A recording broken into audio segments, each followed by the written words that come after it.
Hi everybody, and we are now beginning again the interminable Proust reading. Hello Stuart. Hello. How's everyone going today? You're happy and cheery and good?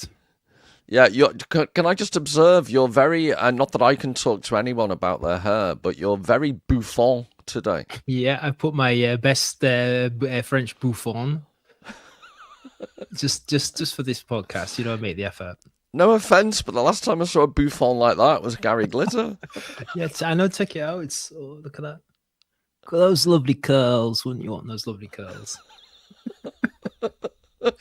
I was thinking of doing. There's people who sell hair to make wigs. I was thinking to get, nowadays it's all people talking about the side gig. Oh, you've got to have a side gig. What's your side gig? You know what I mean? I'm going to be a wig provider, wig raw material provider. You do, because your facial hair grows in very thick. Are you from a family of hairy simian-like people? Yeah, my dad's. My dad's from Birkenhead, and as if that explains everything. Yeah, that explains everything. They're generally hairy simian-like people, as you'll know yourself from being from the region. But he's like 80 now, and he's still got a lot of hair. He's got a bald spot on top, but he's still, Yeah. So it must be family genetics. I don't know. Yeah. Right, I won't go. I had a few thoughts then. So, quickly moving on. Right. So you've survived the fires in Spain. Hi, Nancy in the chat. Hey, Nancy. Yes, it's been pretty devastating in Spain, hasn't it? It's been from one crisis to the next, really, hasn't it? Yeah, the fires were totally bonkers.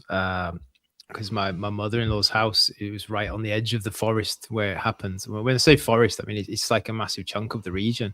Yeah. So yeah, they lost two whole like nature reserves, like national parks kind of thing. So it's basically the equivalent of the Lake District setting on fire, every single tree burning and all the animals dying, and then that's like the amount of area that got burnt. So now I've set the scene for a really enjoyable podcast. Yeah, let's get on with it, as they say in YouTube. But to be serious for a second, anyone watching this, I do demotivational speeches. So weddings, bar mitzvahs, basically anything, engagement parties.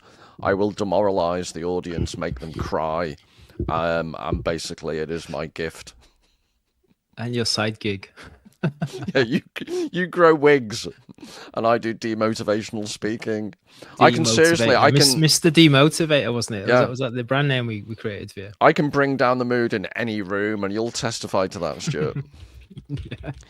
Right, so we are still in. I really enjoyed this section. Don't know about you. We're still in Swann in love, but we're getting into the meat, so to speak, of Swann being in love, and the vacillations, the instability, I think, just to give an overview before we go into the specifics, I found it's just Proust in a nutshell. I always say this, but it's almost like when he writes paragraphs, every paragraph he ever writes is his writing style encapsulated in that paragraph.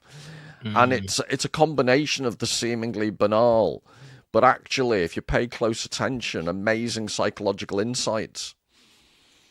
So if you actually think about what it is to be in love, obviously I don't believe in the concept, but if I was to project onto other endorphin fixated people who believe in the concept, it is a lot of imaginary psychological processing you do yourself and you project onto other people or other things. Yeah. And he conveys all that. And then the only other thing I'd say is that in the days of Tinder, this is how you live your life in your age group, Stuart, I'm sure, but swipe left, swipe right. And I missed all that. That was just before that was just before me. We had MySpace. Remember MySpace? I was after that. Microsoft Messenger. Like you'd see a girl out in town, and you'd be like, "Oh, what's that girl? Yeah, get a Microsoft Messenger or Yahoo Instant Messenger. Get the tag, and you'd be like, "Hi, No, I was from the generation that used to do the traditional thing of hanging out in parks in a raincoat. and that's how I met people. But that's We still do that. that's a whole different tradition. That is, yeah. But to be serious for a second, there is this notion. I am joking, by the way, people. Especially since the second court case. Yeah. I've changed my ways. It's got restrained. I don't know. No more jokes about hanging around in parks. No.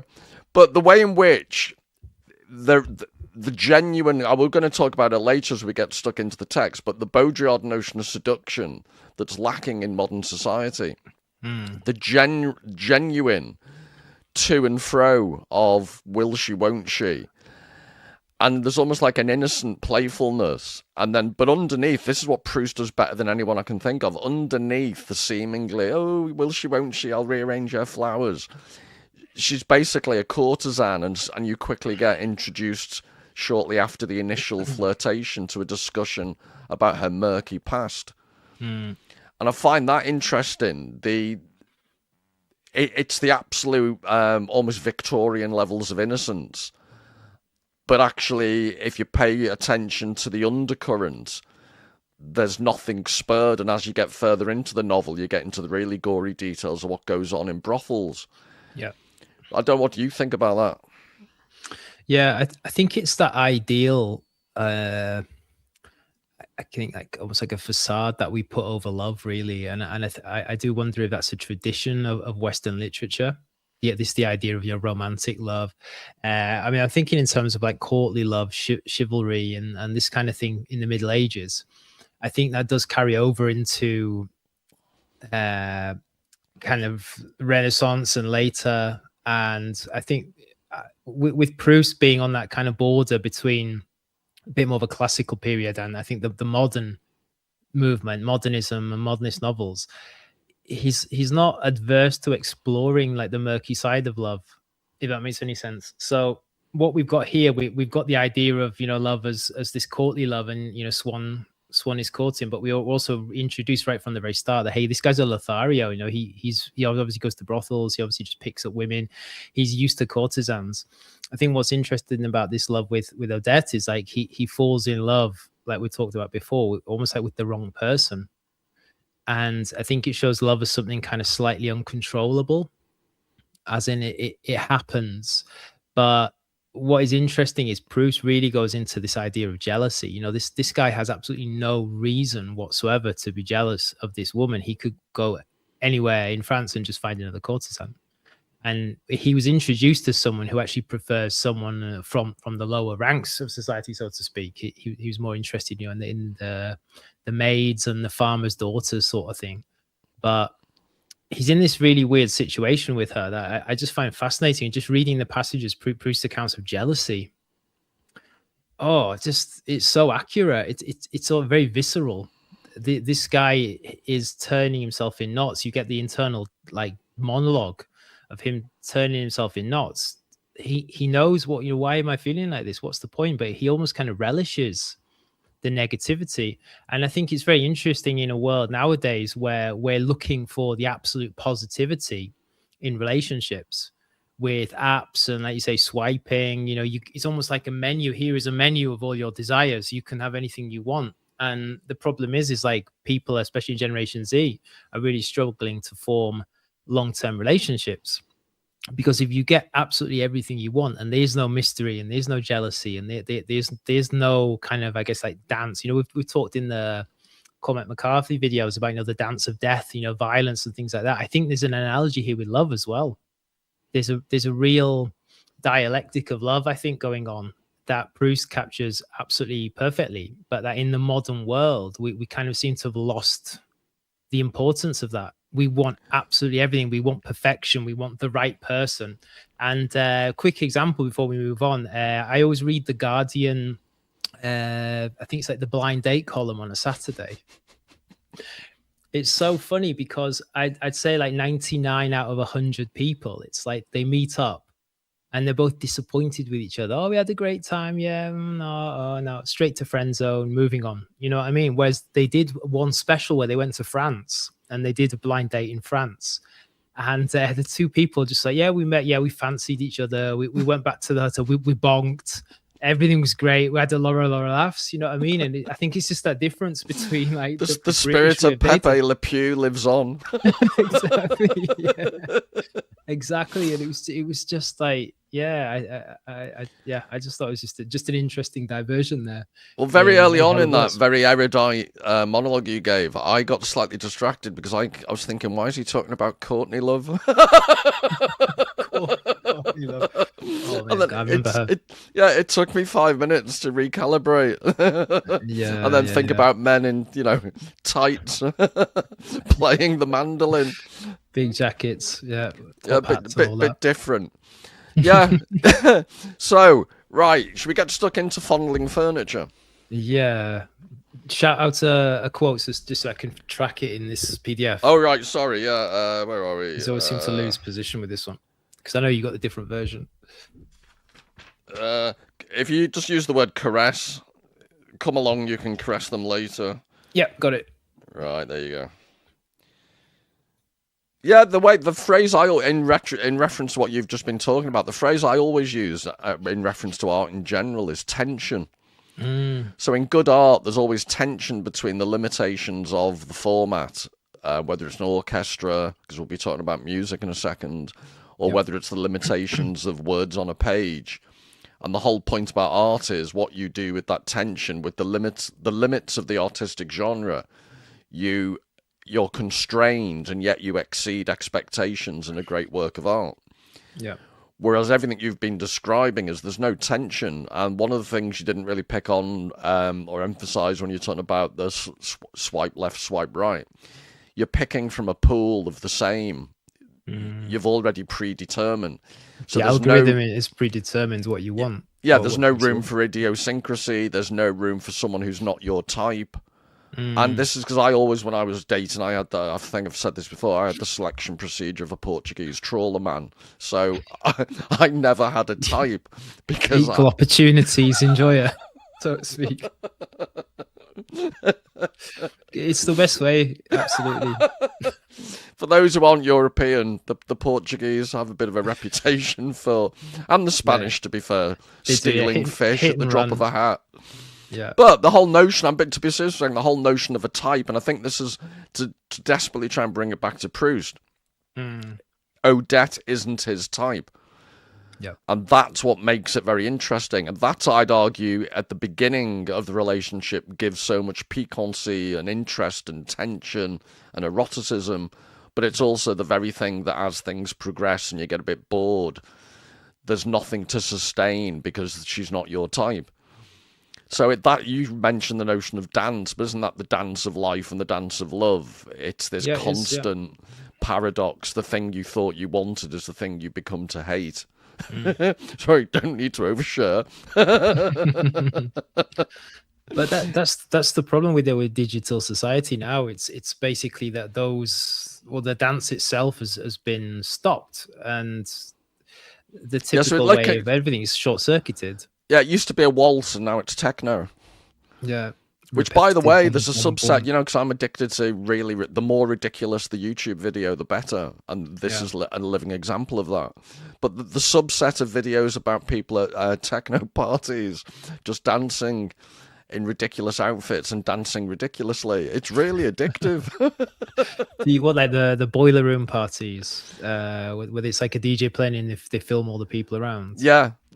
And they're obviously set up. They're pretending to be spontaneous, but they've obviously focused upon, normally, it must admit, scantily clad women. But there's also one of a bloke. It's in a field at a big, what do they call them, concert? I'm trying to desperately remember popular culture terms. But he's in a field with all these ravers, and he's wearing a full suit. And it's so deliberately done, but then he looks all confused and he looks around, and then suddenly he gets into this techno dancing, and it's like an old man one as well doing the rounds. I don't know if it's AI generated, but it's basically that was actually me. Oh, did they let you in?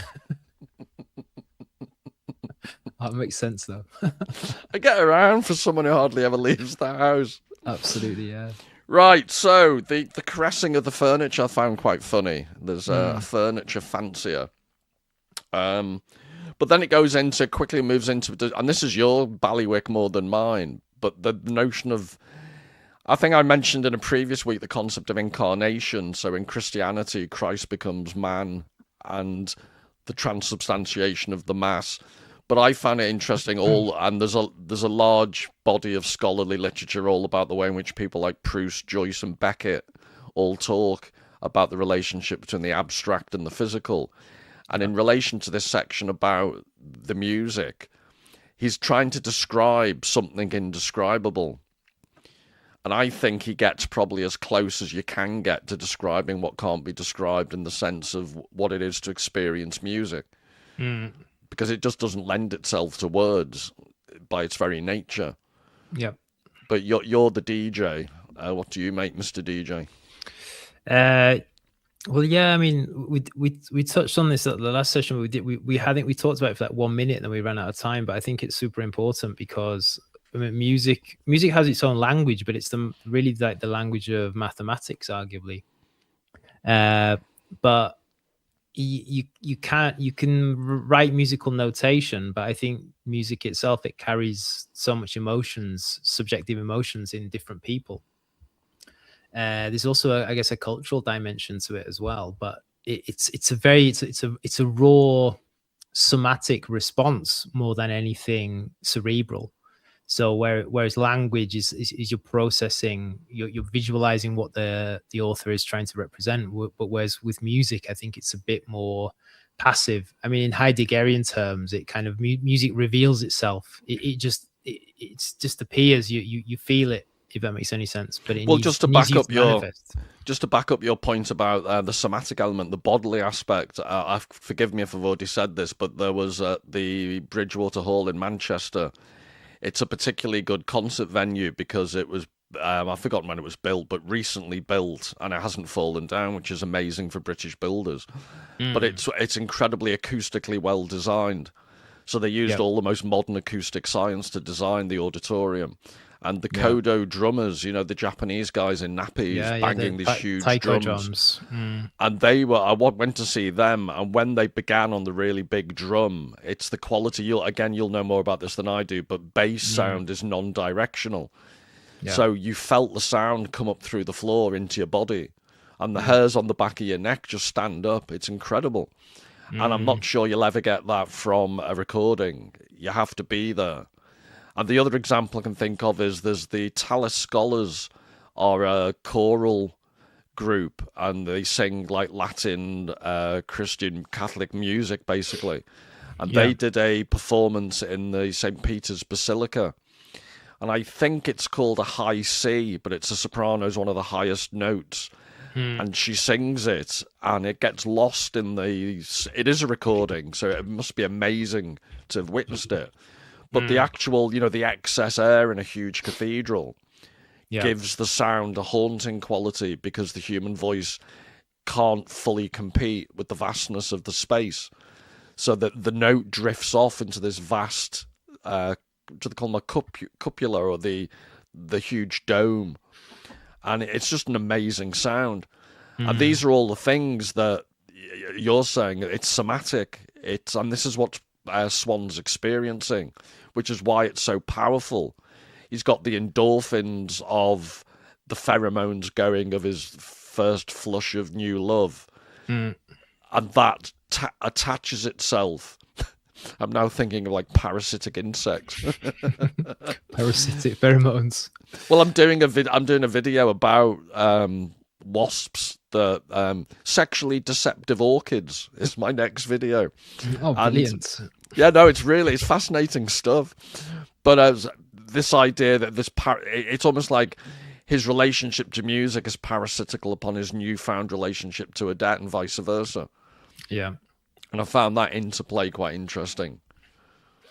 No, it's interesting because I think music itself, it's an interesting kind of sensory addition to what's going on, because usually you get like, the like you say, the smell, the pheromones, the touch, the mood lighting, and things like that. But then just this addition of music, I think music itself it's so unique to humans. What is that terrible pop song? Music is the last thing. Music is the last. I can't remember the words. I don't know that one. Oh, I've got an earworm at the moment. It's a horrible. If anyone in the comments can tell me, not that I did a performance that would particularly help anyone remember. You have to do it in the club style. Remember, people get that bit easy. Well, Tunji in the comments said talking about music's like dancing. Is like dancing about architecture. Frank Zappa. Yeah. I'm just thinking of people like Hendrix, just some really far out musicians who just had such an incredible talent. When you see the performance, when they're just getting into it, it's just the kind of the face is contorted into kind of ecstasy and terror at the same time, and it's just real. There's just an intensity to music. Oh, it's music sorry to interrupt you. Music Was My First Love by John Miles. Yeah, music was my first love. Music is my last. It's awful, but it sounds terrible. Yeah, yeah. But I'm sure the original's a lot better, but I mean, even then, it sounds terrible. It's really frustrating me now, though, because my performance is so bad, and you probably don't know the song. I'm trying to put the earworm in your head. Hopefully there's someone in the comments. I've ruined their day by giving them the earworm of Music Was My First Love. But promise me you'll listen to it later. It's truly abysmal. I'll check it out. I have this weird thing because I've always listened to electronic music since I was a kid. I've just never been into band music. Never really got into bands or anything like that. So I don't walk around singing songs. I walk around the house clicking and tweeting and making like noises. And my family are used to it. My parents and my brothers and stuff we grew up with this weirdo. But I mean, even after 15 years together with my then girlfriend, now wife, it's like she just looks at me like, what have I married? What have I done? Right, people in the comments, Tunji's denying the song exists. Sorry, it doesn't ring any bell. Music Was My First Love. You all have to look it up. Listen to it on repeat for 2 hours. It's plangently awful. Oh my! I can see the video. Oh, this is cheesy beyond belief. Can you play it for like 5 seconds? We don't get done for copyright. I'm gonna see. We won't get done for copyright. I'll just see if I can get it on the screen. I have to share the screen. 1 second. Stop screen sharing. Restart. Here we go. I keep clicking on the wrong thing. I think I'm as bad as you, Paul, with technology. Just for someone who goes around the house making R2D2 sounds, you are awful. Exactly. Do you remember that? Just while I'm queuing this up, do you remember that it was Edgar Wright and like Simon Pegg and all those? They did that short-lived Channel 4 sitcom called Spaced. Mm. Do you remember? Did you ever watch it? I didn't. I remember the series, but I didn't watch it. Do you remember it? There was one episode of that where they basically go to a rave or go to a party or something, and at the end of it, this one of the guys he's walking around the house going doing all the noise, going only for the UK hardcore raver, and it's like that's just me every day. Jesus, can you see that? Is that on? It's come up, yeah. Can you hear it? No.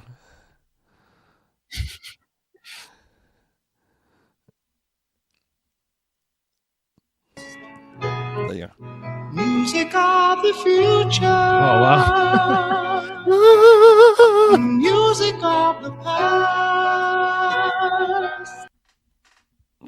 Oh, that's so right. No one can say now my version, I think, was actually better. I think yours was a bit deeper. That was hitting the highs then, wasn't he? Music was my first love. Underpants were a lot tighter in those days. They certainly were. A few more eunuchs around as well. Yeah, so Tunji, I think's got memory loss because now he's finally remembered it. How he didn't get it from my singing, God alone knows. Shame on you, Tunji. I think Tunji's brain probably filtered that one out. Pile to Room 101 kind of job. Why is that dolphin in pain? But no, did you get my point about the abstract and like that Frank Zappa quote about, you can't really talk? Is it ekphrasis when it's talking about painting as well? I think the phrase is it's ekphrasis. It's when you're talking about visual things, you're using words to describe vision, and there is this mismatch. But like I say, I think what Proust, how he gets away with it is by talking about the emotional response, and you can describe emotions with words, obviously, except you don't, because you go around the house making R2-D2 noises. I just make the noises, Wow. So I know it's very topical at the moment, but so you basically were non-verbal till you were, what, 18? Pretty much, yeah. I just squeaked and popped and made drum noises. Why I'm laughing is I can just... This doesn't seem to be an idle boast. I can imagine this. No, seriously, I was into, like, the human beatboxing. I used to do that at school. I used to be quite good at it. I used to do it at school, and obviously, like, I like to be a bit of a class clown at school. So to me, it was just like, oh, people are just amazed by it. But yeah, it's a bit weird. There's people making a lot of money from it. That's the thing. It's like, God, I wish I'd have just just practiced a bit more. And I don't know. Anyway, you keep distracting me. So onwards and downwards. Sally forth. Yeah, he actually says, he states it in Latin, no less, sine materia. It's the opposite of incarnation, and this is my point about great writers are always trying to tread on this divide between the substance of life and the intellectual, processing of it, and that's the issue. But I also like the because I never realized it was a musical term. And this impression would continue to envelop in its liquidity and its fondue. Yep. Because I lived through the era when cheese fondue was a thing, and people would have fondue dinner parties. Yeah, my parents have still got an old one from like the 70s. I think they said it's all the rage, the fondue set. Yeah, I was always suspicious. I always thought it was a cover for key swapping. I think it was, yeah. But that's where my mind always goes, so apologies for that. I think it was a code word. Yeah, I've heard that as well. Yeah. I just think we've appealed now to a whole subset of John Miles fans. I think we could be doxxed. I think the algorithm's going to pick that up and it's going to send it to all the wrong people. Recommendations, yeah. Right, so where are we? The motives that now and then emerge, barely discernible, to plunge again and disappear, recognised only by the particular kind of pleasure that they give, impossible to describe, to recollect, to name, ineffable, if our memory, like a labourer who toils to lay down firm foundations beneath the tumult of the waves. And that's my point about tension. He's talking about the very difficulty of what he's actually trying to do while he's doing it. Yeah. Oh, and that's funny because, the Frank Zappa quote that Tunji gave, further on down, it said he had before him that definite object that was no longer pure music, but rather design, architecture, thought, and which allowed the actual music to be recalled. So obviously Frank Zappa had read Proust. Wouldn't surprise me. So you were going to say something? I rudely interrupted you. No, that's right. I was going to say this up here. This time he had distinguished quite clearly a phrase which emerged for a few moments above the waves of sound. It had at once suggested to him a world of inexpressible delights of whose existence before hearing it he had never dreamt, into which he felt that nothing else could initiate him, and he had been filled with love for it with a new and strange desire. It's I think this is the key thing. It's like something's come through. He's like he's listening to the music, but something above that has come through, almost like something transcendental in the music itself. And I think you get that in good literature as well. It's not just a musical thing. I mean, there's lines in Proust where you're just reading it, and it's just this sudden like profundity. Like you can describe it. I am having the feeling about this. I am experiencing this, but it really is like it's more of a psychosomatic response. Pep Ryan has said, "How close are Fauré and Proust?" I don't know on a personal level, but because he said he references them a lot.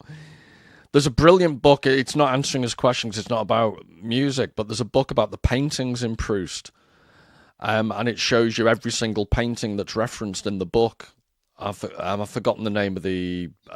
Is it Eric Keppels or something? Keppel. I think it's Keppels. Keppels sounds right. Yeah. Yeah, I've got it, but I'm not around on the shelves behind me. I'll get the author's name now. Yeah, but Fauré's Requiem. If anyone's not heard Fauré's Requiem, Carpels, Eric Carpels or there you Eric go. Carpels. Yeah, I should have thought carpal syndrome. yeah. He can't stop writing books about art, but it gives him a sore wrist. Yeah, Nancy's making You Dancing, You Asking, I'm Dancing. That's from the Liverbirds. Do you remember that, the beginning of the Liverbirds? Yeah, I remember that. You dancing, you asking, I'm dancing. Right, that's the correct pronunciation, because Nancy always picks me up on my awful Italian pronunciations, but that is the authentic Scouse. No one can beat that. Real deal. You can Yeah, sample that and put it in a disco track. Criticise that and Nancy. I'm further on. Oh yeah, notes. Thus this love for a musical phrase seemed for a moment to be bringing into Swann's life the possibility of a sort of rejuvenation. He had so long since ceased to direct his life toward any ideal goal and had confined himself to the pursuit of quotidian satisfactions, which raises the question we were talking about: modern contemporary society, screen-based society.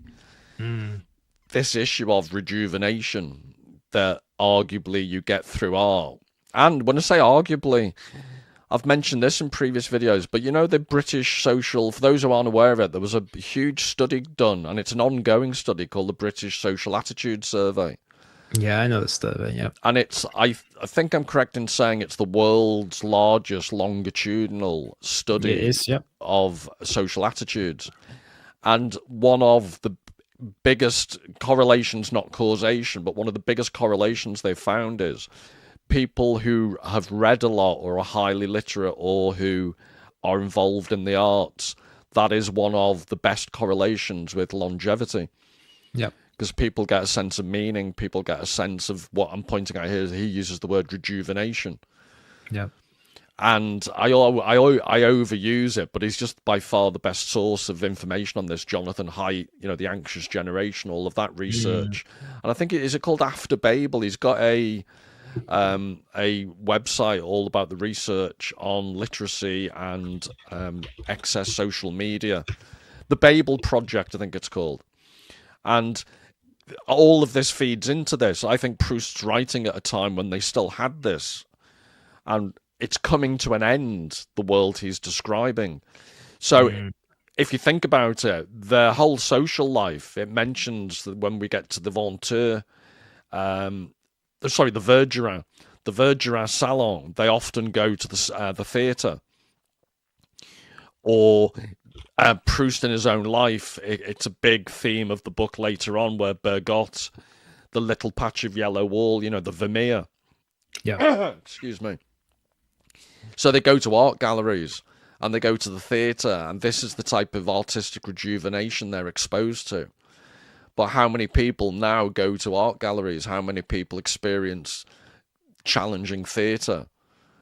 You know, I've done to death the whole Chris Nolan bloody Odyssey abomination. That's the closest.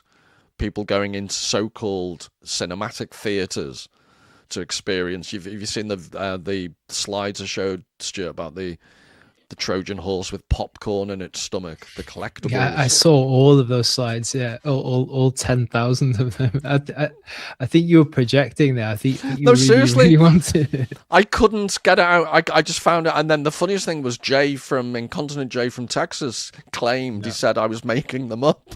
They didn't exist because Americans weren't that stupid. I'm thinking, think again, Jay. Yeah, well, my brother's in America. He lives in Pennsylvania, and he's a big cinema fan, a big Nolan fan, and yeah, they do exist. He's gone and bought them all. He's done the rounds to collect them. I honestly, I was indulging my autism because I kept just showing them, but I could watch those endlessly, those pictures of Trojan horses with popcorn, because I just think it encapsulates everything that's wrong with our society. And because I've got quite a dark mind, things that I find depressing, actually, I find very interesting. Yeah. So I was just, every single angle you could imagine of a plastic Trojan horse.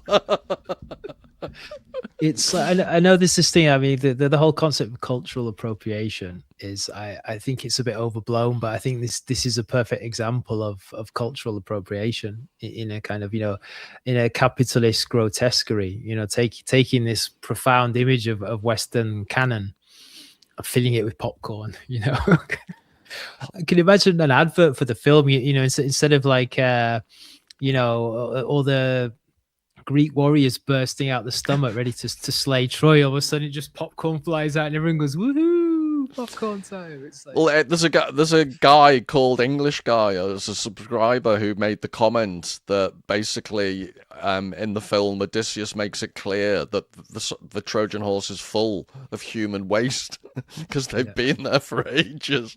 So the idea that you're putting popcorn in that, but to be serious. To be serious for a second, it does make me think, you know, the Matrix films, when there's a visual pun. Jean Baudrillard's book Simulacra and Simulation is hollowed out, and he keeps computer discs in there.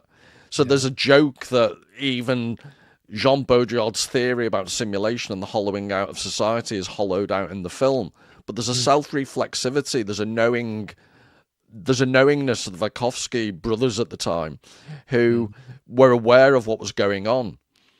And they're commenting they'd upon... read the material, that they understood the material. And they were whereas I don't get any sense of irony to the Trojan horse filled with popcorn that I'm not fixated and obsessed about at all. And I didn't show 20 slides at all. Do you remember Mel Brooks? Mel Brooks' Spaceballs. That was his send-up of the Star Wars franchise.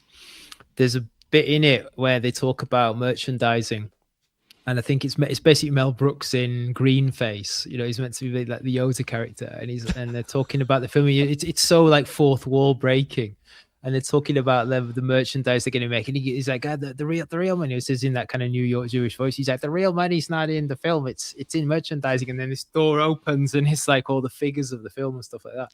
It's like that. I mean, wouldn't be surprised if there's going to be like Christopher Nolan Odyssey figures out, and you know, stationery sets and baseball caps and lunch boxes and stuff like that. It's just... Can I deliberately overshare with you now? You mentioned green face. Yeah. And it's a Proustian thing about involuntary memory. That's how I'm desperately trying to claim it's relevant. Go on. When I was growing up as a kid, there was an advert on the telly called The Jolly Green Giant. Yeah. And it was basically...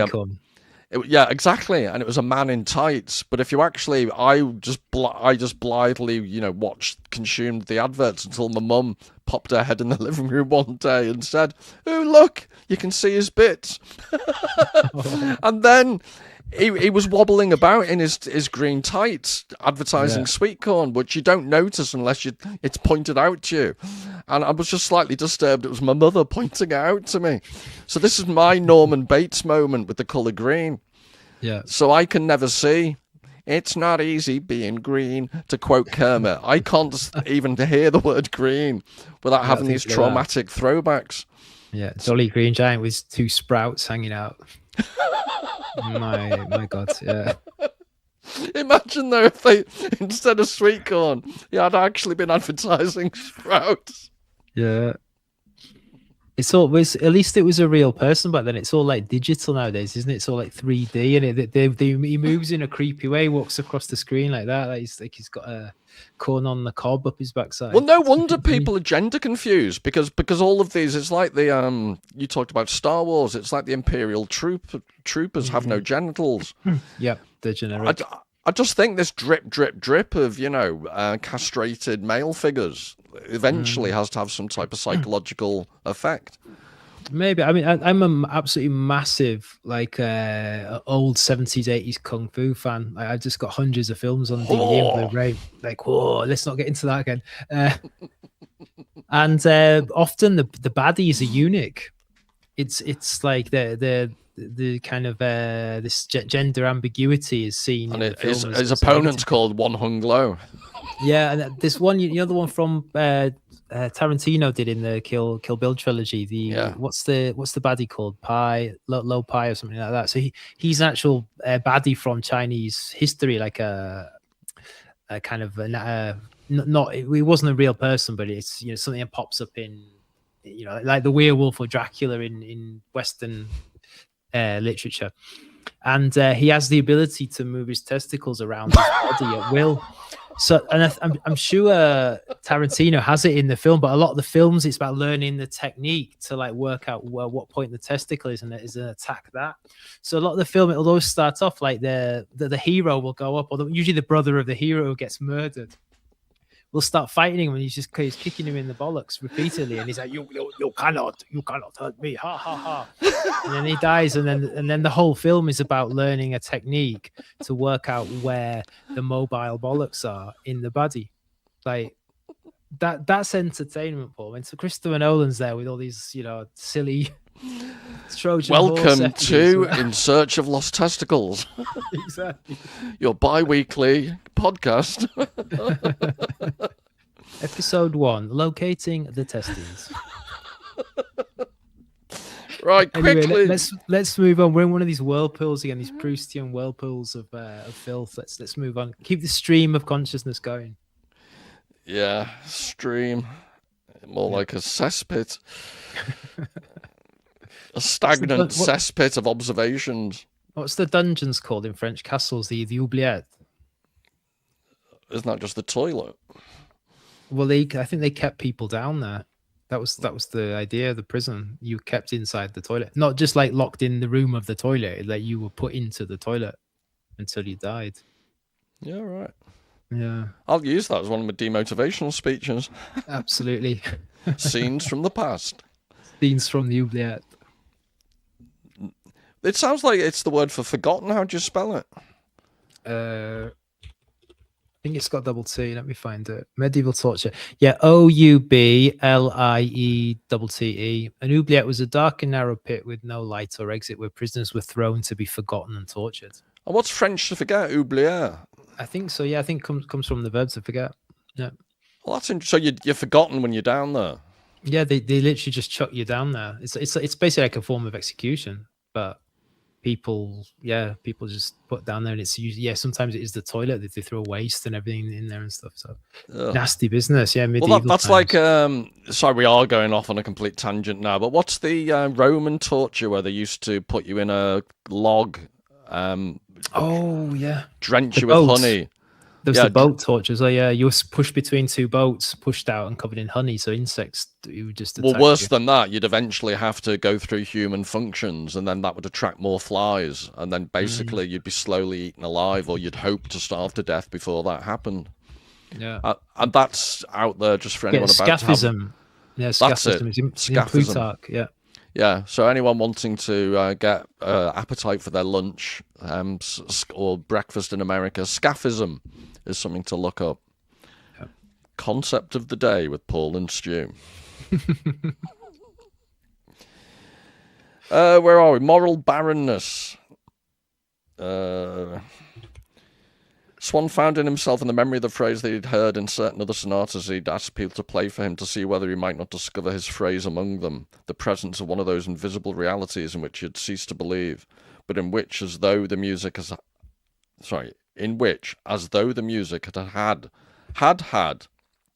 put my teeth back in, on the moral barrenness from which he was suffering, a sort of sympathetic influence. I like that moral barrenness, because it describes the online culture we've been talking about. Absolutely. He felt once again the desire, almost the strength, to consecrate his life. But going back to this idea of rejuvenation, just very quickly, it's in the preceding pages, we're given this idea that he has a life that many men would absolutely kill for. He's got a new woman every week, if every day. He's pretty much well-to-do. He's part of French society that he obviously doesn't need to work. His father's a banker, or they're something to do with finance. They're quite well off. So his whole life is it's like the modern day influencer or TikTok star. He just goes from party to party, event to event, relationship to relationship, not caring the world. And Terrence Malick's got a film. Have you seen it, Knight of Cups? No. It's got Christian Bale, absolutely bonkers film. You watch it, it's very hard to understand, and you need a guide to really go through it. And it's about this idea. Malick uses a bit like Mulholland Drive, Lynch. He uses this idea that this kind of celebrity culture, modern culture, is just complete. You know, you have everything you want, but you're incredibly empty inside. And the Christian Bale character goes through the film. I think he uses alchemy and Jungian concepts and all sorts of things to show it. But he goes through this idea that he feels this sense of emptiness, even though he's surrounded with pleasure, surrounded with what we would consider to be joy. And it's the odyssey and it's the journey that he comes to the realization of the emptiness of his life. And I think this is what's happened with Swann. He's had everything for so long. There is this emptiness, this kind of moral vacuum. And suddenly this rejuvenation through the music and Odette sends him on a different path. Well, this segues neatly. My new obsession is this guy called Charles Bowden, who's an American writer who died, I'm guessing 20 years ago, whatever. But he was in the southwest of America, and he wrote about the borderlands between America and Mexico. And it links with the Baudrillard stuff I've done on the desert. I'm fixated on the notion of deserts because I think they're a metaphor for the human condition. Everything you're just talking about comes together in the physical desert. And he's the thing I'm developing about sexually deceptive orchids. He wrote this book called Blood Orchid, and it's a long extended metaphor for the idea that in our blood is this orchid of all the things you're talking about. He describes as an orchid because the sexually deceptive orchids trick wasps into thinking that part of the plant is a female wasp. So they try and get jiggy and they fail, and it goes away and pollinates other plants. It takes its pollen and transplants it elsewhere. So he uses that. It's very all complicated, but in a beautiful way. It's a metaphor for how in modern life, everything you were just saying, we're deceived by appearances. But blood orchid, it's got into our blood. We know something's wrong. We know our life is shallow, but there's seemingly nothing we can do about it. And the natural spaces where he's living in the southwest of America, where you could go and get some type of relief out in the desert where there is no human culture, as you've seen in Blood Meridian, that has its own dark side. But it's all about that. I just love this image, blood orchid, the idea that something that's so beautiful is actually deceptive. And he adds this, it's in our blood notion, which is, it's about, because it's all about the way in which nature, part of the mystery of these, sorry to witter on about these orchids, but part of the mystery is they're in the trees. It's in part of Australia where they originate mostly. They're in the trees, and the wasps they deceive, the females never fly. They're based on the jungle floor. So he asks the basic question, how did the orchid ever find out about the female wasp if it's only ever on the floor meters below it? And it's about the nature. So he implies that underneath nature's weird evolutionary cycles, there is some almost like cosmic consciousness. And the flip side of that is we have this cosmic consciousness of technology is out there. It's the constant thrumming background of our lives that we interact with, but it's also leading us down dark paths, and we're not fully in control of it. Yeah. Which I can see all the links to Proust. He's not fully in control of what he's doing, but to bring all this to the notion of rejuvenation, it's almost like good art, even when it's dark and horrible, takes you into the desert of the soul, like the ancient prophets would go into the desert to get away from even their limited society, which they found too much. Yeah. So there's a moral rejuvenation you find in the physical desert, the metaphorical desert of literature and art. And we are not getting that in the digital desert that everyone's surrounded by, screen after screen after screen. Mm-hmm. And in that, guys, I think this notion of Swann's talking about rejuvenation, or Proust is talking about rejuvenation.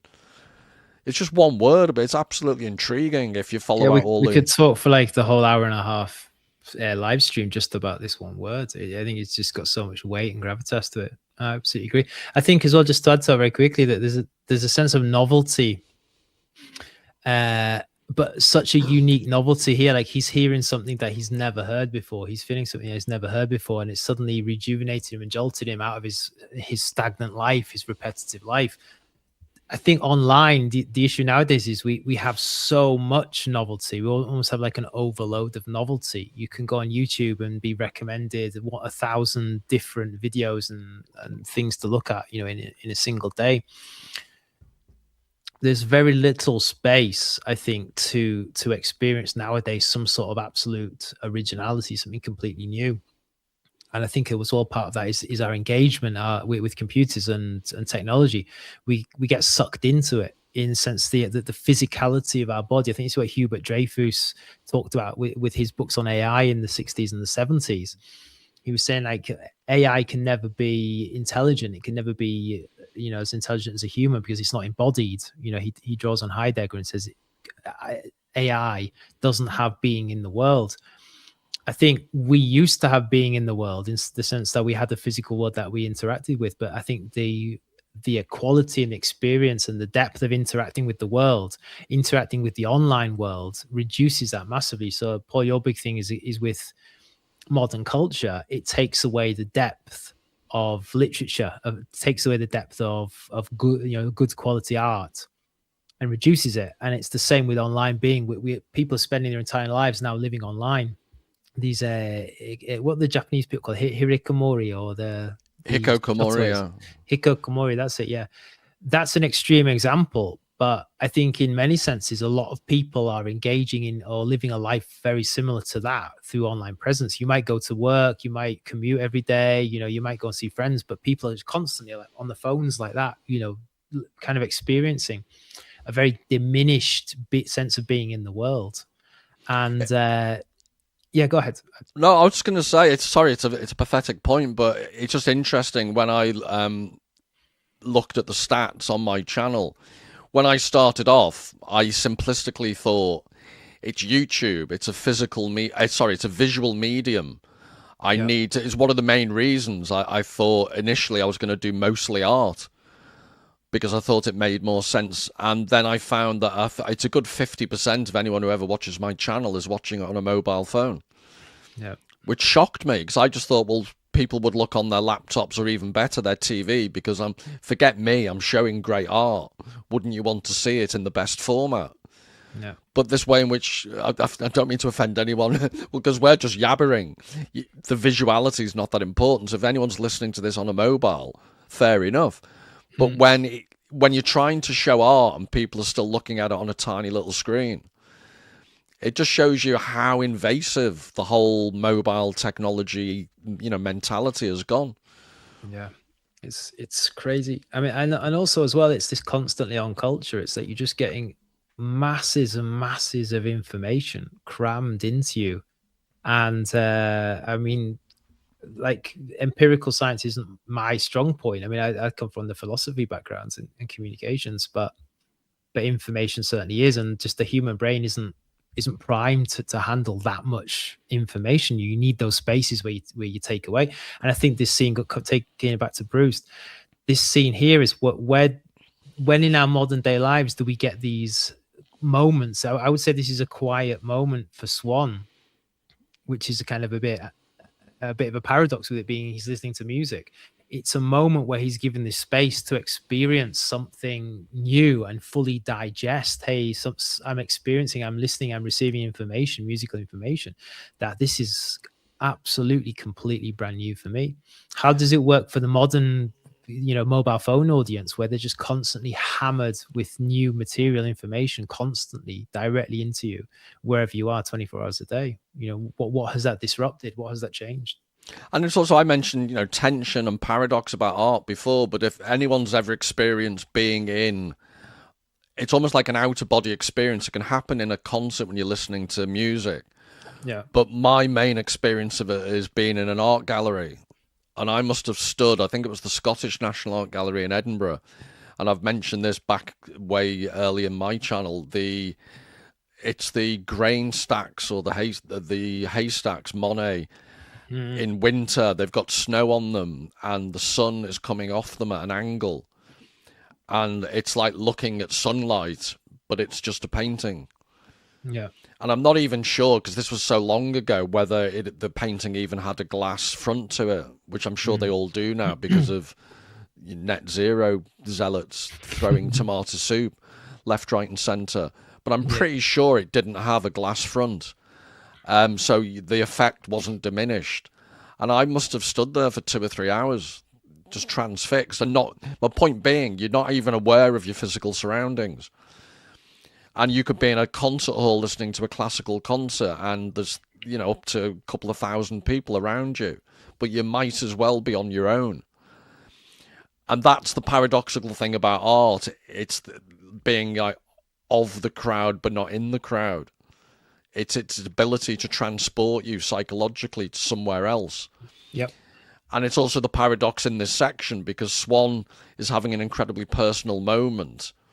And this is why I hate to use the word narcissistic, because it's overused and endless discussions about narcissism.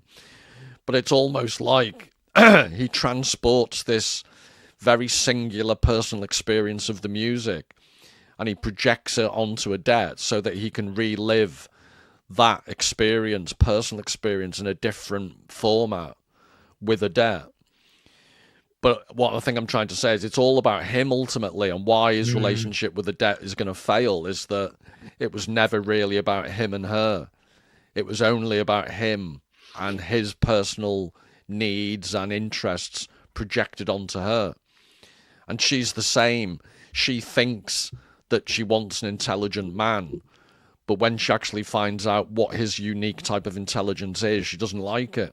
It mentions later on beyond this section. Yep. So they're just two narcissistic, very obsessed people going through this weird tango where there's no more than the sum of their parts that results from this interaction. If anything, it's less. They both reduce each other to a caricature. Yeah. And I think going back to the modern dating scene and apps and things like that, it is pure narcissism. With social media culture, it is the epitome of narcissism. You project an image of yourself, a narcissistic image of who you want to be, and then you're looking for somebody, in a sense, to justify that. You're not looking for someone to share your life with. You're looking for someone to corroborate and justify yourself. And if you've got a whole app with everybody doing that, of course there's going to be disappointment, of course there's going to be failure and misery and unhappiness. So in a sense, I would say this kind of forewarns what Proust is talking about here. Is he's forewarning what is to come, but at the same time he's also saying that this is love in general. This is how it works.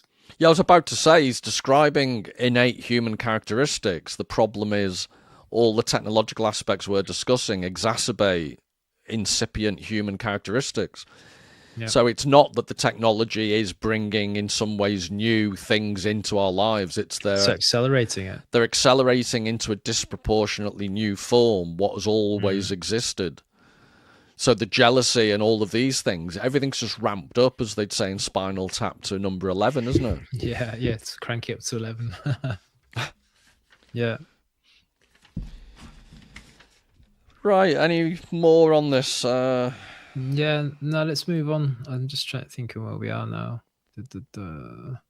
Taking my notes. Yeah, there's further on he talks about wandering currents of its fragrance. He's still talking about the phrase of music.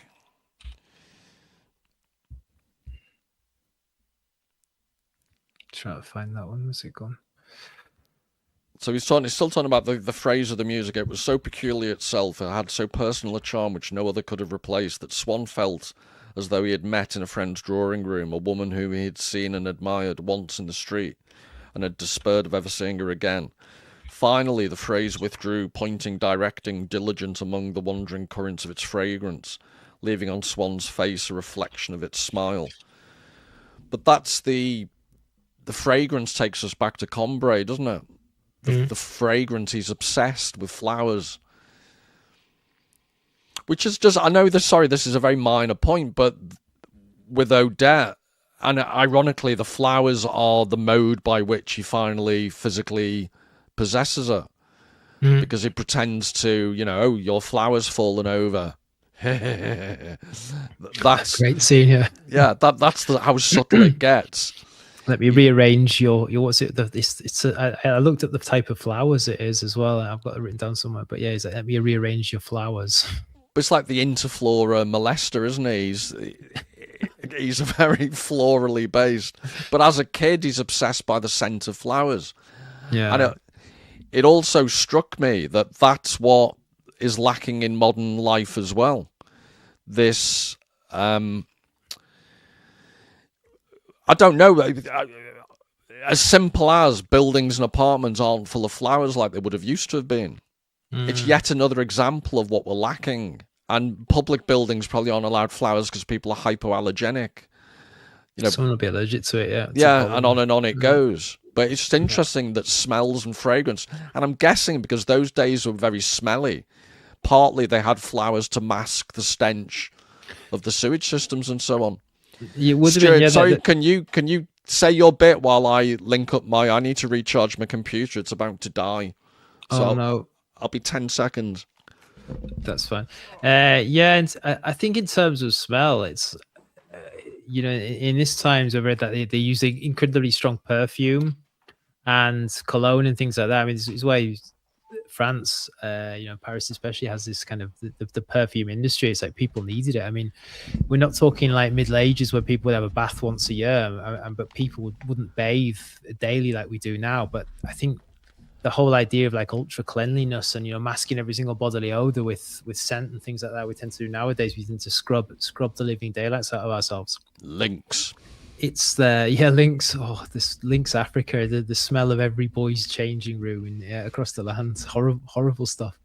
A whim away. Yeah, I remember that. But yeah, it's weird. But yeah, I bet you can do a good version of that, Stu. We in the jungle, the jungle. Whim away. See, I can do all that. I can do the highs and the lows for you know me. I've got the full range. Multi-talented. Exactly. I should have been a singer. I should have been an opera singer. But yeah, it's interesting. I can't think of many of the novels that I've read with such an obsession with smell. You do get the smells here, and also we get the music in as well. It's the multi-sensory novel for the ages, really, isn't it? Remember, on a slight tangent, but it's to do with smell. Remember the novel? Was it Patrick Suskind or something? Perfume. They made it into a film. I've not come across that. No, I know the film. I've seen the film. Yeah. Yeah, well, it was based on a relatively good novel. I'm not claiming it's great literature, but it was just a very interesting idea, and it was all about this guy obsessed with smell. Yeah, story of a murderer. Yeah. Yeah, I've seen that one. Yeah, but it's yet another example. It's one of why I was thinking about this is everything we've discussed about online screen culture and the notion of the lack of rejuvenation. Yeah.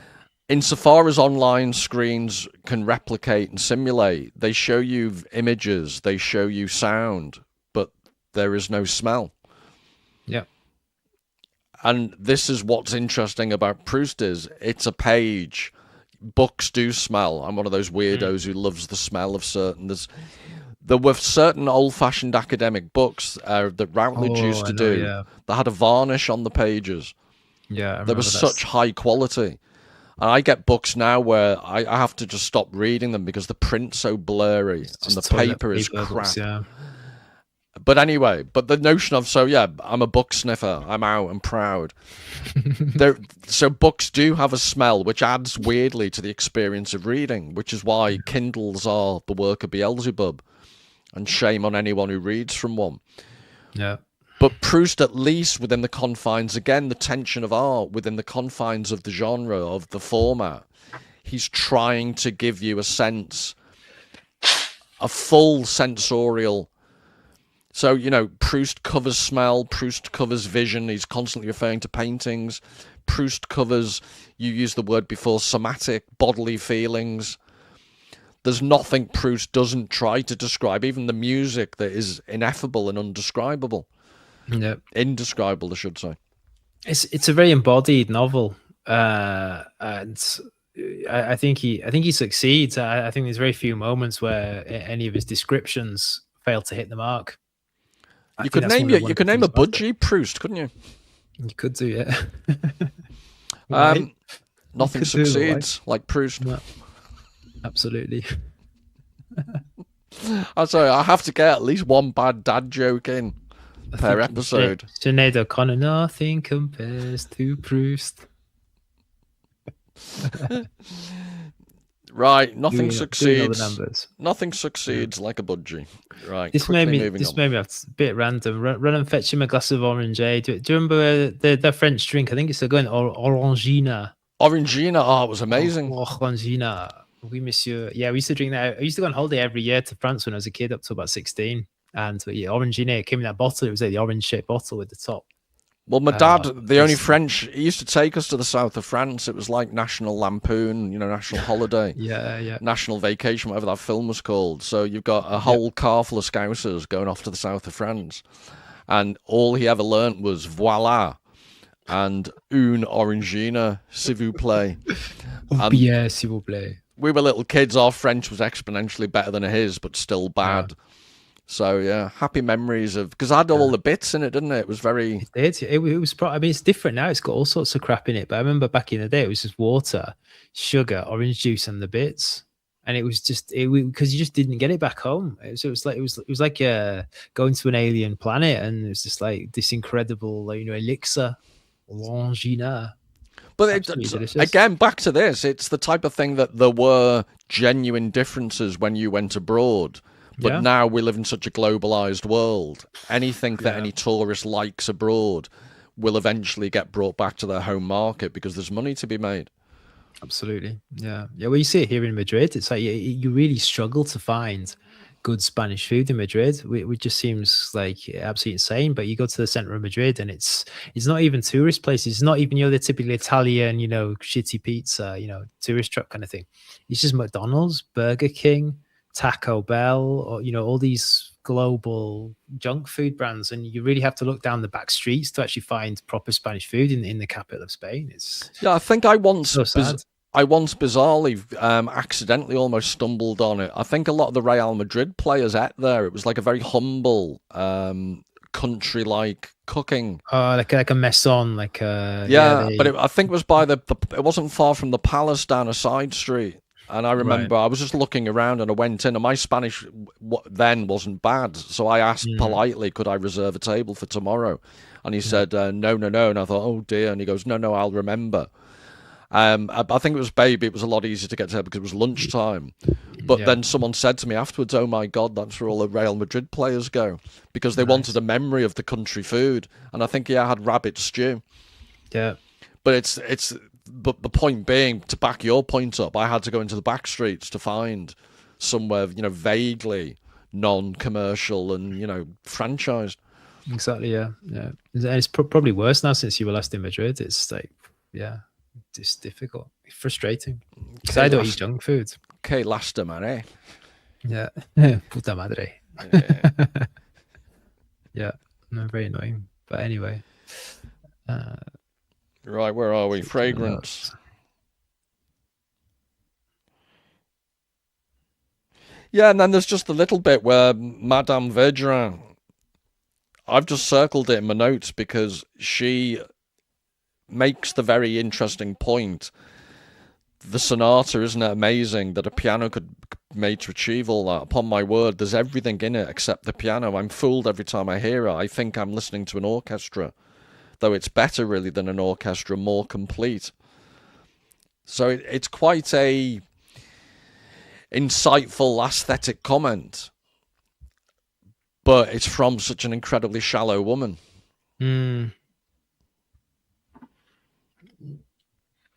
So it's not. It makes her worse because it's not that she's incapable of aesthetic appreciation. It's that basically she chooses not to be, and she chooses actively to be a shallow social climber. A socialite, yeah. That's interesting. I never thought of this like that before, because I wonder if this is Proust's way of saying everyone's capable. Swann's just had this very profound, transcendental moment with the sonata, and he's basically saying, everyone is capable of that, but do some people deliberately choose not to make it their life's kind of focus to appreciate art and what we would consider to be like higher things? Well, Does she choose to be like this, or is it just that she's aware of there's something better, but she doesn't consider it better? You know, she's quite happy to be the bitchy, chatty socialite. Well, the way I like to think of it, well, not like to think of it, the way I find it useful to think about it is, it's like me in the gym.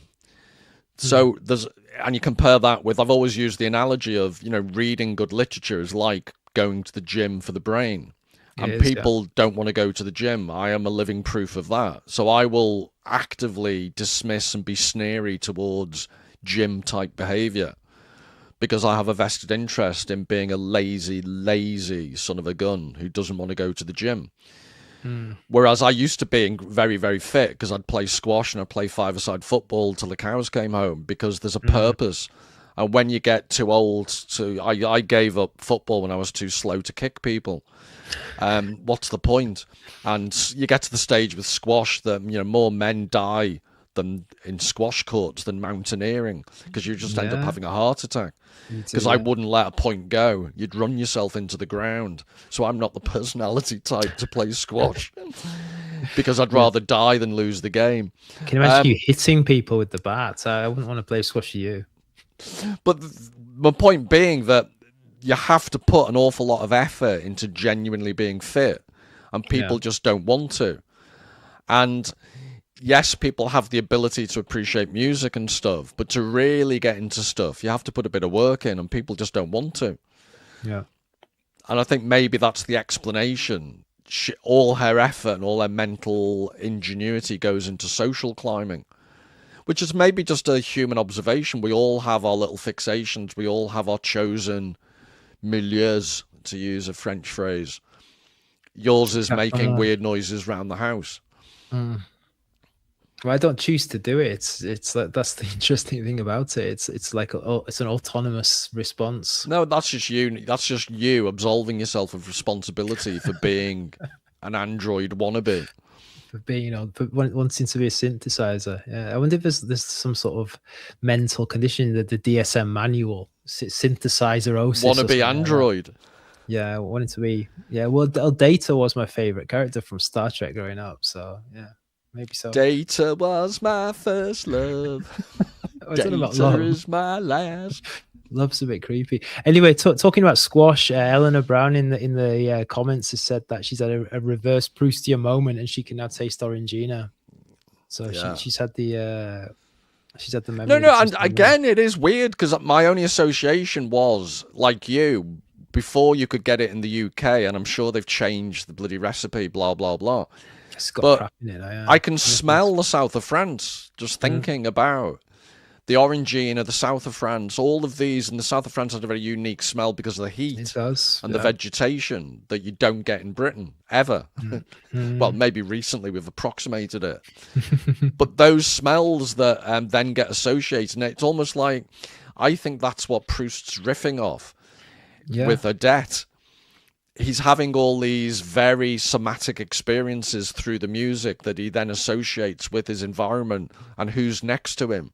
So he's got the perfume, you know, this woman's all, I'm sure she's referred to in the text as a tart at one point. So don't shoot me, don't shoot the messenger. So she's all tarted up with perfume. She's often wearing flowers. I'm guessing Madame Verdurin's salon is drenched in flowers. There's this what do they call it? Offulcatory. Offulcatory, that's it, yeah. But then that just sounds like, I think we're mispronouncing it because offal is intestines of animals. Well, Madame Verdurin might have a specific taste. I don't know. How do you pronounce the word? Welcome to Paul and Stuart. I know. Unable to pronounce basic words. I've just Googled it and ovulatory came up, but it's definitely not that. Olfacatory. This is like being olfactory. Olfactorially. This is like being in a special needs class, isn't it? It really is, yeah. Word for the day. Yeah. No, it really is, though. It's this, I think houses back then, I mean, we in the first section, when Proust's talking about the varnish, as he goes to bed, he can smell the varnishes on the handrail as he goes to bed. Houses back then must smell so differently. I mean, my auntie's got a very old, I think it's from the late 1890s. So the area I'm from in the north of England had a massive boom with ironstone mining in Cleveland. And I go to her house. It's just an incredibly old house. And you walk in, and I remember from being a kid, another Proustian involuntary memory, when I used to go and visit her mum and dad. So they would have been my great uncle and great aunt. You walked into that house, and it was just this. You smelt the history, this intense smell of thousands, if not hundreds of thousands, of fires. Each room had a fireplace. It was this old. The plaster, the tiles, the dampness, because it was out in the countryside. And you go back to that house now and you can still smell it. It's just an incredibly, it's not a bad smell at all. It's just history. So you can imagine this salon that he's in. Like you said, there'll be the smell of cigars, perfume, flowers, fine varnish on furniture, even the kind of the makeup, the dresses, mixed in with, vaguely masked bodily odor from people who would have had a different self-care regime to the modern person. Very intense. No, yeah, as you're talking, because my house is like, it's a weird setup. It's set into the side of a hillside, like a Hobbit house type old cottage. But it has real fires everywhere, like you've just said. And you tend to use a combination of coal, and annoyingly, they've now introduced smokeless coal, because people's lungs matter. So you don't get the smell then, yeah. Well, yeah, you don't get the smell, and also it actually gets too hot. But you tend to mix it with wood. We have loads of trees around here, so we've got constant supply of wood. And the resin in the wood, depending on how early or late you use the wood, how long it's seasoned, gives off a resinous smell. So you've got the coal, you've got the coal dust, you've got the resin of the wood. You've got all these things going on, which is just a tiny, what you've just said, a tiny indication of the plethora of smells they would have had. And as Ellen has pointed out, olfactory. You said it. Woohoo! Yeah, we got it at the end. They said they couldn't. No, but this, yeah, the whole smell element. I'm sure someone's done a PhD on smells in Proust. Yeah, smelly Proust. Yeah. Yeah, well done, yeah. Yeah. Yeah, I'm now on. Matrix Invaders said they take away only the good things. I'm now on a one-man crusade to reintroduce smoky coal. Yeah, I don't think the issue is necessarily the pollution. I think it's like basically as soon as everyone started buying these wood burners, it was like the middle class, thing of the moment. And then suddenly you've got, somewhere like London, high density city, and then everyone's got a wood burner in the garden, and then obviously you're straight back to Victorian times. But I think being in the countryside, not allowed to have a fire, it's just it's bonkers, Ridiculous. Bloody stupid. Yeah, and then there's just a section later on. Master Biche is mentioned, Biche. I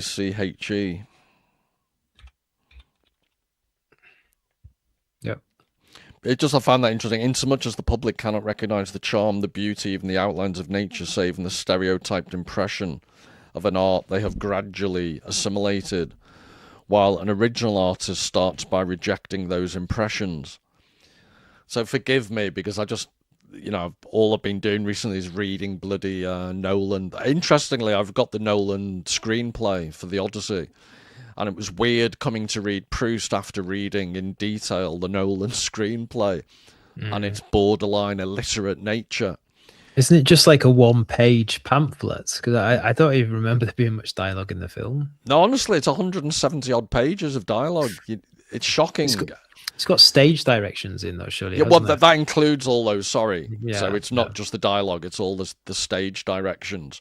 No. But the way in which he basically, I've said it before, but he's an incredibly ecological director because he just recycles all his old tropes. It does, yeah. But this idea of stereotypes, he put stereotypes back into his own films. His own stereotypes of his own films. Whereas I think Proust is saying here, an original artist starts by rejecting those impressions. Well, I'm thinking of some of the great artistic and musical moments I've been into, like growing up. It's like the ones that really had the impact, the music that had the impact, was the ones where people just stuck two fingers up and said, we're going to do something completely different. And I think Mark Fisher, the cultural theorist, his whole spiel was about this. Like he felt like we're in a time now where the opportunities or the doorways to move into something radically different probably stopped in the 90s. So his big thing was jungle music, drum and bass, which if you listen to a lot of that type of music now, it sounds like it's come from 2,000, 3,000 years in the future. It's just so ahead of its time, even now. But where are the artists? Where are the musical moments now that are, that the artists are rejecting stereotypes? It seems like we're in a cultural moment where stereotypes are constantly recycled over and over again, ad infinitum, ad nauseum, which is, like you just said about Nolan. That's what he does. Supposedly the greatest living Hollywood director, just makes the same bloody film over and over again with a different skin. And it is interesting the way in which I did a video in which I just made a passing reference to Kandinsky, who did a book called Abstraction and Empathy, because he has this theory about how abstract art versus art that tries to deliberately represent what the human eye sees. So it's basically a manifesto in favor of abstract art. And there's also, in the future on my channel, I've got this massive, it cost me a fortune at the time, 3-volume oversized detailed study of Malevich, the Russian artist. And Kandinsky and Malevich were contemporaries. In some ways were similar, in some ways weren't. But all I did was mention Kandinsky and give a quote. And I got pushback off one particular person who was just like, you could tell they were viscerally resistant to what abstract art stood for. And I'm interested in abstract art, but I'm totally agnostic. I'm not a devotee whatsoever. Yep. But the more I read about abstract art, and Malevich's paintings they make more sense. And I've become intrigued by it. I'm not a fan, but I'm intrigued by it. But this resistance to anyone who wants to push the boundaries, it's your point about Nolan. It almost seems to be within, again, it's back to Charles Bowden's point about blood orchids. It's in our DNA now to be almost resistant to genuine change. Yeah, but that's the whole modernist angle, though, isn't it? And I think, the Frankfurt School talked about this, especially Adorno and Horkheimer, that enlightenment, this idea that we're becoming more and more rational, actually has this counter irrationality to it, because once the rational concretizes, the rational then goes into defense mode and rejects anything that doesn't fit into, to go back to the word milieu, it rejects everything to do with that. So I think abstract art offends people because it questions their stability. It questions the concretization of their little world. And I think that's what people reject. People who don't have the capacity, and that's not meant as an insult. I think it's something that you can train into yourself through appreciation of art. I think people who lack the capacity to confront the other, to confront difference, to confront something that challenges their beliefs, will always struggle with that type of art. Well, it's also, I think, I've forgotten where I came across the phrase, but I'm sure it's in my memory, web of connections. And at some point, I've said on the channel I want to do James Joyce's Ulysses, and in the process of doing some research on that, I just looked at the first page of Ulysses. And we joke about this, but honestly, I could do 3 or 4 videos on the first page because of the references, the connections, and it's in the Proust all the time. And I think people, they're resistant. It's like go back to my analogy of the gym. When people know how much true effort it would take, they're just put off. They make 1,001 excuses not to do the work necessary and blame the thing that's requiring the work rather than themselves. Yeah. So I know full well why I don't go to the gym. I'm lazy and I prefer to eat huge amounts of food. But that's on me. I can't blame the gym. And what I found interesting in the Proust is, it's interesting because the Proust is challenging all these boundaries that we're talking about, but still in the guise of, I know the writing can be elliptical, and there's a huge diversions and tangents, which, as you and I know, we're totally against doing that. But at the same time, compared to very experimental art, it's quite straightforward writing. Didn't you say when you first came to it that you were surprised how easy it was to read? Yeah, I said it in the first session. I was thinking this is going to be, quite flowery language. It's going to be difficult to get into, but I mean, I don't know whether it's because I already had the background in the type of philosophy that really draws from this, that really explicates this. And within a couple of pages, I was thinking, yeah, I know what this guy's doing. I know what he's talking about. But apart from that, there's a genuine joy to the narrative. There's humor in there. There's the ups and downs. There's sadness. There's very relatable characters. Not just relatable and stereotypes and archetypes, but relatable in terms of the human condition and existentialism. Like you think, yeah, this is something I felt, something I've experienced, something I can see in life, and it's. I do wonder whether the issue nowadays for people is that, especially people who've been brought up as they call digital natives, whether the paucity of their experience of life, whether some people genuinely will never be able to get high literature, will never be able to get high art. There's one guy, I can't remember his name. I think he's an Australian chap, an Australian professor, who's one of the people who's really pushed back hard on the digital media ban, social media ban. I think he's called Jonathan someone. And he was one of the people who originally were pushing for social media bans for under 16s, or he wanted it to be under 18, but I think nowadays all countries are under 16. And he said, I mean, for my generation, millennial, I was in my 20s when social media started, so I had experience and exposure to social media, but my brain had already developed to the point where using social media wasn't going to affect me. But he said that there's scientific evidence and clinical evidence to show that the kids from Generation Z, and is it now Generation Alpha, that are exposed to social media, their brains will never be able to have the full capacity to appreciate complex work and complex art, and that is tragic. Well, yeah, and there's just very practical elements to truly appreciate something like Proust. You have to put yourself in a quiet room and read for a couple of hours, and that's all. Yeah. A, where is the place where there are no distractions? B, that would require turning off all digital devices. And C, there is now a generation of kids who physically cannot seem to do that because the dopamine hit is required. Yeah. And that just backs up your point. But in addition to that, even if, and this really is one of my demotivational speeches, even if all that was possible and you got a kid who decided, right, all my digital devices off, I'm going to read this, to truly get the most out of it, you have to be familiar, or you have to become familiar with the context.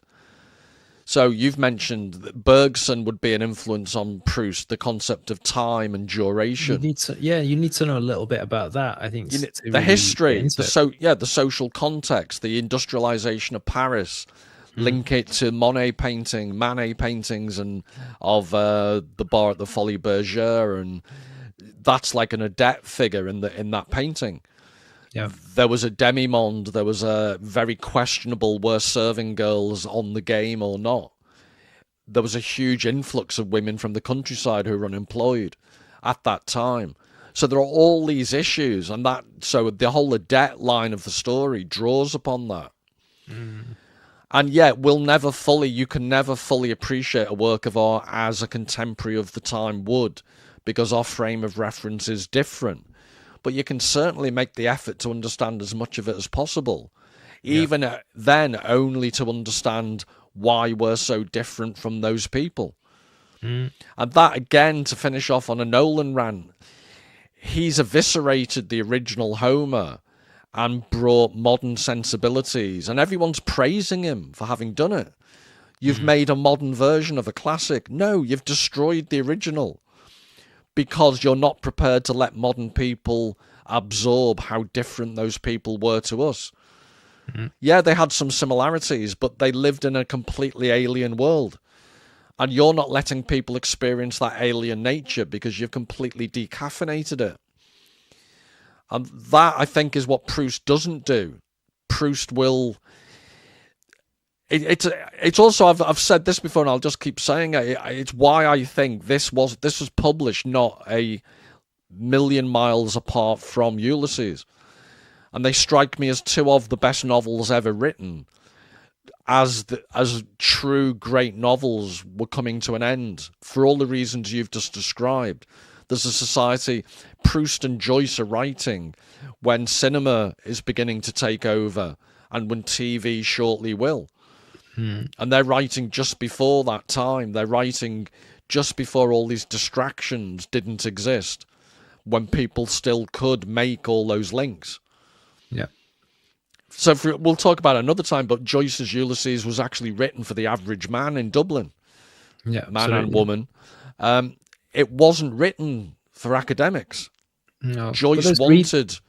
There's reading rooms, wasn't they? In every town. I know in the north of England, where I'm from, in all the mining towns, that there was reading rooms, those libraries, those philanthropists and industrialists. The working men's associations, yeah. Exactly, yeah. And the building's still there in my hometown. And if you go up north as well, every village and town used to have them. There were rooms where a miner, very physical, hard, punishing job, but the miners would go and read afterwards. They would go and, have a couple of pints in the pub and then go to the reading room. And it's like people got educated because they wanted to, because they took great pleasure out of it. Nowadays, people come home, sit in front of the TV, put Netflix on, scroll on the phone for an inordinate amount of hours. Very different. And on that note, I like ending on a real low. That was a Stuart Nadir. I like that. Yeah. Yeah, normally I do it, but I'll let you have the last word on that one. Well done. I'll have a go this time. Yeah, you trained me well. Feel like crap now. Right, everybody. Thank you very much in the chat. Yeah, thanks everyone. Good show today. As ever, it's been a lot of fun. We will see you next time. Yeah, and we will practice saying olfactory. Olfactory. I'm going to get a tattoo of it so I remember. Right. All the best, everyone. Take care. Adios.